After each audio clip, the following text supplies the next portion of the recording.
বাকি যেগুলো রয়েছে 31 পর্যন্ত সবগুলো সমাধান করে দিব। দেখো 22 নম্বরে বলা আছে 6a cube b square c 9a to the power b d square. এটার আমরা এখন কি করব, লসাগু নির্ণয় করব। তাহলে লসাগু নির্ণয় করার জন্য এই যে দুইটা রাশিকে আগে ক্যালকুলেশন করব। দেখো আমরা প্রথমে লিখব প্রথম রাশি। দেখো প্রথম রাশি ইকুয়াল কি আছে 6a cube b square c। এটাকে আমরা এখন কি করব, ক্যালকুলেশন করব। 6 কে যদি আমরা ক্যালকুলেশন করে পাবো 3 × 2, 3 × 6, তারপরে ইনটু a কিউব আছে, a কিউব মানে একে আমরা 3 বার লিখব। তারপর দেখো b স্কয়ার আছে, আমরা b কে 2 বার লিখব এবং c একটা আছে আমরা একবার লিখব। ঠিক আছে, দেখো কিউব মানে কি, কিউব মানে হচ্ছে a এর 3 বার গুণ, অর্থাৎ ভিত্তি যখন একই থাকে যখন গুণাকারে থাকে পাওয়ার গুলো যোগ হয়। এই তিনটা এক এর উপরে এক এক এক রয়েছে, একটা এ নিয়ে মানে ভিত্তি একটা নিয়ে পাওয়ার গুলো যোগ করলে কিউব হবে। ঠিক আছে, তো এই ছিল আমাদের প্রথম রাশি। এখন আমরা দ্বিতীয় রাশি লিখব। দ্বিতীয় রাশি কি আছে 9a to the power 4 b d square equal, এই 9 কে যদি আমরা ভাঙি কি পাবো 3 × 9, 3 × 3, আর a টু দি পাওয়ার 4 কে আমরা 4 বার লিখব। তারপর দেখো আছে b, আমরা একবার লিখব, গুণ d আছে d স্কয়ার 2 বার লিখব। ঠিক আছে, তো আমাদের প্রথম রাশি এবং দ্বিতীয় রাশির ক্যালকুলেশনের কাজ শেষ। এখন আমরা লিখব সুতরাং নির্ণয় লসাগু। নির্ণয় লসাগু ইকুয়াল, দেখো তোমাদেরকে আমি বলেছি এর আগের ভিডিওগুলোতে লসাগু নির্ণয়ের সময়ও যে যতগুলো রাশি আছে তুমি এইভাবে ক্যালকুলেশন করার পর রাশির ভিতরে যদি মিল পাও দুইটার ভিতরে একটা নিতে হবে। ঠিক আছে, আর এইভাবে গসাগুতে শুধুমাত্র মিলগুলো নিতে হবে, আর লসাগুতে মিলগুলো নিতে হবে, অমিলগুলো নিতে হবে। অর্থাৎ লসাগুতে মিললেও নিতে হবে, না মিললেও নিতে হবে। দেখো এখানে একটা 3 আছে, এখানে একটা 3 আছে, আমরা মিলে গেছে দুইটা, আমরা একটা নিব। গুণ এখানে দেখো একটা 3 আছে, কিন্তু এই 3টা তো উপরে নেই, তারপরেও আমাদের নিতে হবে। গুণ এখানে একটা 2 আছে, এই 2টা দেখো নিচে নেই, তারপরেও আমাদের নিতে হবে। গুণ এখানে দেখো এ আছে 3টা, এখানে আছে 4টা, তাহলে আগে আমরা এই 3টা মিল করে নিয়ে নিব 3টা, এখান থেকে আমরা নিয়ে নিব 3টা। তাহলে 3টা তুমি নাও, এ গুণ এ। তারপর দেখো এখানে একটা এ রয়ে গেছে, উপরে আর মিলে না, তারপরে আমাদের এই এটা নিতে হবে। তারপর দেখো এখানে আছে বি 2টা, এখানে আছে একটা, তাহলে একটা আগে আমরা কমনটা নিয়ে নিব, গুণ বি। তারপর দেখো আমাদের আরো একটা বি থেকে যায়, আমরা এখানে লিখতেছি দেখো গুণ আরেকটা বি যে রয়েছে এটা লিখবো। তারপরে দেখো আমাদের বি এর কাজ শেষ। এখন সি তো এইখানে আছে, নিচে তো নেই, তারপরেও আমাদের সি নিতে হবে। এবং ডি দেখো এখানে 2টা আছে, তাহলে আমাদের উপরে কিন্তু ডি নেই, তারপরেও ডি 2টাই আমাদের নিতে হবে, ডি গুণ ডি। ঠিক আছে, তো এটাকে এখন লেখো 3 × 9, 9 × 18। তারপর দেখো এখানে এ কয়টা আছে 4টা, আমরা লিখবো a টু দি পাওয়ার 4। এবং দেখো বি কয়টা আছে 2টা, আমরা লিখবো বি স্কয়ার। সি কয়টা একটা, ডি কয়টা 2টা, ডি স্কয়ার লিখবো। এটি হলো অ্যান্সার। তো আশা করি তোমরা এই 22 নং সুন্দরভাবে বুঝতে পেরেছো। ঠিক আছে, এখন আমরা দেখো 23 নং সমাধান করব। এখানে 23 দেখো প্রথম রাশি ইকুয়াল কি রয়েছে 5x² y² 5x² y² equal, তো এটাকে যদি আমরা ভাঙি 5 কে তো আর ভাঙা যায় না, 5 5ই থাকবে, গুণ x এর উপর স্কয়ার আছে 1 2 বার লিখবো, গুণ y এর উপর স্কয়ার আছে y আমরা 2 বার লিখবো। তারপর আমরা দ্বিতীয় রাশি লিখবো। দেখো দ্বিতীয় রাশি ইকুয়াল, দ্বিতীয় রাশি কি রয়েছে 10xz³ এটাকে যদি আমরা ভাঙি 5 2 × 10 পাবো, 5 গুণ 2, x একটা আছে একটাই লিখবো, গুণ z এর উপর কিউব আছে z আমরা 3টা লিখবো। ঠিক আছে, তারপর দেখো তৃতীয় রাশি আছে এখানে, তৃতীয় রাশি ইকুয়াল কি আছে 15y³ z⁴, 15y³ z⁴। এটাকেও কিন্তু আমরা ভাঙতে পারি 3 5 15, তাহলে আমরা 5 গুণ 3 নিলাম, গুণ y এর উপর কিউব আছে আমরা y লিখবো 3 বার, এবং z এর উপর 4 আছে আমরা z লিখবো 4 বার। ঠিক আছে, তো এই ছিল আমাদের প্রথম রাশি, দ্বিতীয় রাশি এবং তৃতীয় রাশির ক্যালকুলেশন। এখন আমরা কি করব দেখো, এখন আমরা লিখবো সুতরাং নির্ণয় লসাগু। ঠিক আছে, দেখো আমরা এটা মুছে দিচ্ছি, আমাদের 22 নং কমপ্লিট। এই যে 23 নং আছে, এখানে আমরা নির্ণয় লসাগুটা এখানে দিচ্ছি। দেখো এটাই দেখো এখানে লিখতেছি। সুতরাং নির্ণয় লসাগু, তিনটা রাশি থেকে আমরা মিলগুলো নিব ও মিলগুলো নিব। এই দেখো 5 এখানে আছে, 5 এখানেও আছে, 5 এখানেও আছে, আমরা একটা 5 নিব। গুণ, এখন দেখো এখানে 2 আছে কিন্তু 2 তো নিচে নেই, তারপর আমাদের 2 নিতে হবে। গুণ, এখানে দেখো 3 আছে কিন্তু 3 তো উপরের একটাতেও নেই, তারপর আমাদের 3 নিতে হবে। গুণ, এখন দেখো এখানে আছে x একটা, এখানে x নেই, এখানে আছে x দুইটা, তো একটা একটা আগে আমরা কমন নিব, এই দুইটা মিলে আমরা একটা x নিব। গুণ, এই যে দেখো আরেকটা x রয়ে গেল, এটাও আমাদের নিতে হবে। ঠিক আছে, গুণ, এরপর দেখো আমরা y নিব। এইখানে দেখো y আছে দুইটা, আবার নিচে y আছে তিনটা, তো আমরা দুইটা দুইটা কমন আগে নিয়ে নিই। আর এইখানে দেখো y নেই, তারপর নিতে হবে, তো দুইটা দুইটা মিলছে, আগে দুইটা নিয়ে নিই। দেখো y ইন্টু y, ঠিক আছে, নিলাম। এখন আরেকটা y দেখো এখানে বেশি রয়ে গেল, এটাও আমাদের নিতে হবে। ঠিক আছে, গুণ, আমাদের জায়গা নেই তাই নিচে লিখলাম। তারপর দেখো y নেওয়া শেষ, এখন আমরা z নিব। z দেখো এখানে আছে তিনটা, এখানেও দেখো আছে চারটা, তাহলে আমরা তিনটা তিনটা কমনটা আগে নিয়ে নিই। তিনটা নিচেও তিনটা মিলে গেছে, তিনটা নেব। z into z। এখন দেখো আরো একটা z আমাদের কি রয়ে গেল, এটাও আমাদের নিতে হবে, তাহলে আমরা ইন্টু z নিয়ে নিলাম। তাহলে আমাদের কি বের হবে, 5 দুগুণ 10, 3 10 30।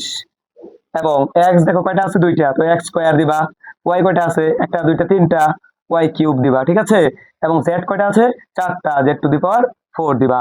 এটি হলো নির্ণয় লসাগু 23 নং এর অ্যান্সার। তো আশা করি তোমরা 23 নং বুঝতে পেরেছো।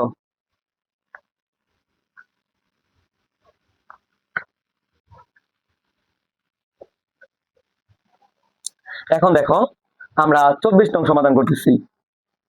প্রথম রাশি, প্রথম রাশিতে কি আছে 24 নং এ, 2p square x y square, 2p square x y square, তাই না? এখন এটাকে ভাঙো, এখানে 2 একটা আছে, একটা নিবা, p স্কয়ার মানে p দুইটা, গুণ x একটা, y দুইটা। ঠিক আছে, এই ছিল প্রথম রাশির ক্যালকুলেশন। এখন আমরা দ্বিতীয় রাশি লিখব।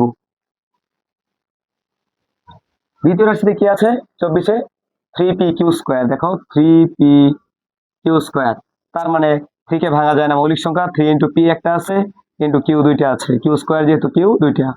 তারপর দেখো আমরা তৃতীয় রাশি লিখব। তৃতীয় রাশি ইকুয়াল কি আছে, 6p q x square, 6p q x square.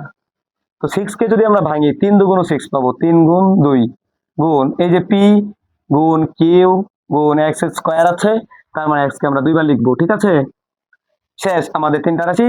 সুতরাং নির্ণয় লসাগু, নির্ণয় লসাগু ইকুয়াল, মিললেও নিতে হবে, না মিললেও নিতে হবে, তিনটা রাশির মধ্যে। দেখো 2 এখানে আছে, এটাতেও নেই, এটাতেও নেই, এটাতে আছে, তো দুইটা মিলে আমরা একটা 2 নিব, ইন্টু 3 এখানে আছে, এখানে আছে কিন্তু এখানে নেই, তারপর আমরা 3 দুইটা থেকে একটা নিব, ইন্টু। এখন দেখো এখানে p আছে একটা, এখানে p আছে একটা, এখানে p আছে একটা, তিনটা থেকে আমরা p একটা নিব, ইন্টু। এখন দেখো p এইখানেও একটা আছে, এইটাতেও নাই, এটাতেও নাই, তাই p আমরা আরেকটা নিব, ইন্টু। এখন দেখো q, এখানে তো q নেই, কিন্তু এইখানে দেখো একটা q, এখানে একটা q আছে, তাহলে আমরা দুইটা থেকে একটা q নিব, ইন্টু। এইখানে দেখো আরেকটা q রয়ে গেল, তাহলে এটাও নিতে হবে, ইন্টু। এখন কি করব, আমরা x নেব। x দেখো এখানে একটা আছে, এখান থেকে একটা নেও, এই যে দুইটা থেকে একটা নিলাম, গুণ। এখন x দেখো এখানে একটা বাকি রয়ে গেল, তাহলে এই xটাও আমরা নিয়ে নিব, গুণ। এখন y দেখো, y এখানেও নেই, এখানেও নেই, কিন্তু এখানে দুইটাই নিতে হবে, y ইন্টু y সমান 3 দুগুণ 6, p কি হবে, p স্কয়ার, q কি হবে, q স্কয়ার, x কি হবে, x স্কয়ার, y হবে y স্কয়ার। এটি হলো আমাদের 24 নং এর অ্যান্সার। ঠিক আছে, এখন দেখো আমরা 25 নং সমাধান করব। এখানে প্রথম রাশি, প্রথম রাশিতে কি আছে 25 নং এ, B square minus C square. আচ্ছা, তোমরা তো A square minus B square সূত্র পারো, শিখেছো। তো বি কে যদি আমরা এ ধরি, সি কে যদি আমরা বি ধরি, তাহলে A square minus B square আছে না, দেখো ওই সূত্রটাই তো। তাহলে যেমন আমরা A square minus B square সূত্রে বলি A plus B into A minus B, এখানে বলবা B plus C into B minus C, B plus C into B minus C, তাই না? এখন দেখো দ্বিতীয় রাশি ইকুয়াল, দ্বিতীয় রাশিতে আছে B plus C whole square, B plus C whole square, এটার মানে হচ্ছে এটাকে আমরা দুইবার লিখে দিব, B plus C into B plus C. সুতরাং নির্ণয় লসাগু ইকুয়াল, মিললেও নিতে হবে লসাগুতে, না মিললেও নিতে হবে। বি প্লাস সি এখানে মিলছে, এখানে মিলছে, আমরা একটা বি প্লাস সি নিলাম। তারপর দেখো বি প্লাস সি একটা নিলাম। এখন বি মাইনাস সি কি মিলছে? মিলে নাই। বি প্লাস সি আর একটা আছে, মিলে নাই। তাহলে বি প্লাস সি একটা একটা মিলছে, একটা একটা নিলাম, আর একটা বি প্লাস সি রয়ে গেল না, এটাও লিখে দিতে হবে। এবং বি মাইনাস সি রয়ে গেল, এটাও নিতে হবে, বি মাইনাস সি। এখন আমরা এটাকে একটু বি মাইনাস সিটাকে ধরো আগে লিখলাম, আর বি প্লাস সি দুইটা আছে না, তাহলে আমরা বি প্লাস সি একটা মানে স্কোয়ার দিয়ে দেবো। অর্থাৎ এই দেখো বি প্লাস সি মানে কি square, B plus C whole square. এটাকে তো দুইবার লিখছিলাম, তো দুইবার যেহেতু এখানে আছে, তাহলে আবার তুমি B plus C whole square দিয়ে দাও, আর বি মাইনাস সিটা আগে লিখে দাও, এটাই অ্যান্সার। আবার যদি তুমি বি মাইনাস সি কে শেষে লেখো, B plus C whole square কে আগে লেখো, তারপরে সমস্যা নেই, আবার এই লাইনে অ্যান্সার দিলেও কোনো সমস্যা হবে না। ঠিক আছে, তো এই ছিল 25 নম্বর উত্তর। দেখো 26 নং সমাধানে করতেছি। 26 নং এর প্রথম রাশি কি আছে? X square plus 2x। দেখো x square plus 2x equal, এখানে কমন আছে দেখো এক্স, তাহলে এক্স কমন নিলে থাকবে কি আরেকটা এক্স, এখানে প্লাস এখানে এক্স কমন নিলে থাকবে কি 2, এটা তোমরা পারো। ঠিক আছে, এটা বোঝানোর কিছু নেই। তারপর দেখো আমরা দ্বিতীয় রাশি নিব। দ্বিতীয় রাশি, দ্বিতীয় রাশি কি আছে? X square plus 3x plus 2, x square plus 3x plus 2। এটা দেখো মিডিল টার্ম করতে হবে, অর্থাৎ 2 কে ভাঙতে হবে এমন ভাবে যেন গুণ করলে 2 হয়, আর যোগ করলে যেন 3 হয়। যখন যোগ আছে দুইটার মধ্যেই, তখন যোগই হবে। তাহলে 2 এ কে 2, 2 আর 1 যোগ করলে 3, ঠিক না? তাহলে আমরা কি করব? এক্স স্কোয়ার প্লাস, এবং শেষের প্লাস 2 দিব, মাঝখানে প্লাসে প্লাসে 5 দিব। এখন 2 এ কে 2, অর্থাৎ এই দেখো 2 গুণ 1, 2 এ কে 2, 2 আর 1 যোগ করলে কি হবে? 3, মাঝখানে 3 আছে। ঠিক আছে, তাহলে আমরা বড়টা আগে লিখবো, 2 এ কে 2, এই দুইটা আগে লিখবো, 2 সাথে x দিতে হবে, এবং পরে 1 আছে, 1 মানে 1x দেওয়া যাবে না, শুধু x দিবা। ঠিক আছে, দুইটা x আর একটা x মিলে 3টা x হলো, এবং গুণ করলে 2 এ কে 2 হলো। এখন জোড়ায় জোড়ায় কমন নিবা, এই জোড়া থেকে x কমন নিলে, x কমন নেওয়ার সাথে সাথে একটা ব্র্যাকেট দিতে হবে, এখানে দুইটা থেকে একটা কমন নিছো, একটা রইলো, আবার যদি গুণ করো x x স্কোয়ারই হবে, প্লাস এখান থেকে x কমন নিছো 2 রইলো, আবার যদি গুণ করো 2 আর x 2xই হবে। ঠিক আছে, প্লাস এখান থেকে কিছুই কমন যায় না, তাহলে 1 কমন নিবা, তাহলে এখানে x থাকবে, প্লাসে প্লাসে প্লাস 2 থাকবে, এই দুইটা ব্র্যাকেট সবসময় মিলবে। তাহলে আমরা কি নিব? x প্লাস 2 নিব, এই দুইটা ব্র্যাকেট থেকে একটা, আর ব্র্যাকেটের বাইরে আছে x প্লাস 1 নিব। ঠিক আছে, শেষ। সুতরাং নিয়ে নেয় লসাগু। লসাগু দেখো, এই যে এখানে x আছে, কিন্তু এখানে কি x আছে? নেই, তারপরেও নিতে হবে। এখানে x প্লাস 2 আছে, এখানে x প্লাস 2 আছে, দুইটা থেকে আমরা একটা নিব, x প্লাস 2। আর এখানে দেখো x মাইনাস 1 আছে, কিন্তু x মাইনাস 1 তো উপরে নেই, তারপরেও আমরা নিব, কারণ লসাগুতে মিললেও নিতে হবে, না মিললেও নিতে হবে। এখন দেখো ইকুয়াল, এই যে x থাকলো, x plus 2 into x plus 1, এই দুইটা কিন্তু দেখো, এই যে এইটার মান বের হয়েছে, এটার মানই কিন্তু এটা। তাহলে আমরা এই দুইটার পরিবর্তে এখানে অ্যান্সার দিলেও হয়ে যাবে, কিন্তু এই দুইটার পরিবর্তে আমরা লিখে দিব x square plus 3x plus 2। এটাই হলো 26 নং অ্যান্সার। তোমরা আশা করি বুঝতে পেরেছো। একেবারে 22 থেকে 26 পর্যন্ত লসাগু নির্ণয়। আমরা নেক্সট ক্লাসে ইনশাআল্লাহ এই চ্যাপ্টারের আরো যে 5টি লসাগু রয়েছে 31 পর্যন্ত সবগুলো সমাধান করে দিব। সবাই ভালো থাকো, সুস্থ থাকো, সবাইকে অসংখ্য ধন্যবাদ। আসসালামু আলাইকুম।